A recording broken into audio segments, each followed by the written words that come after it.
Hey, good morning, listeners. So while I was pondering on what to talk about today, because let's be honest, there's a lot of topics out there going on that we could discuss, a thought came across that I saw a post from a friend on his social media last week at the No Kings March. And he was holding up a sign that read, "Our land is not for sale." And at first I kind of brushed it off, typical protest stuff. I didn't agree with the No Kings March, but then I paused and I asked the question, what land? So I looked into it and man, he's right on this one. It's real. Buried inside Trump's big, beautiful bill, which I've been mostly on board with, is a clause that would force the sale of up to 3.3 million acres of public land. Not just in Arizona and Texas near the border. Nope. This covers land across 11 western states: Colorado, Utah, Alaska, Oregon. Up to 17 million acres are flagged as eligible, and some of them right here in my stomping ground.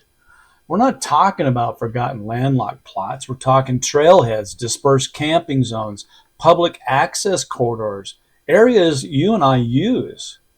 I'm no stranger to the outdoors. I've climbed 14ers in the past. I slept under the stars, pitched a tent, and now I know what this land means, not just to Coloradans, but to all Americans who value freedom of access to the wilderness. The worst part is there's no public hearing, no environmental review, and no local input. Just a list every 60 days, handed out by the Secretary of the Interior. Now, I get the strategy: raise funds, reduce federal bloat, reallocate underutilized parcels. I understand the conservative mindset here, but this bill, man, it casts the net way too wide, in my opinion.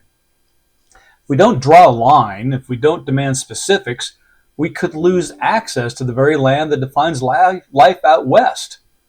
Even Teddy Roosevelt, our original badass conservative Republican, said, "The nation behaves well if it treats its natural resources as assets, which it must turn over to the next generation increased and not impaired." Increased, not impaired.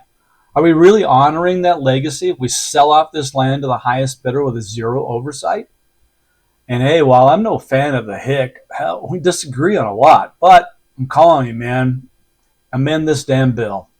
Protect Colorado's wildlands. Draw some hard lines or what can and cannot be touched, because this isn't about party lines anymore. This is about legacy, access, and what we hand off to the next generation. We still support Trump's broader goals, but this needs fixing, and it needs fixing now. So yeah, to my friend with the sign, I'm on board with you, bro. Our land is not for sale. I hear you now. I'm with you, and I hope the Senate is too. Hey, if this episode stirred something and you drop a comment, send a message, and share it with someone who needs to hear it. Hey, and what land matters to you? Do you think this bill goes too far, or is it just misunderstood? Let's talk about it.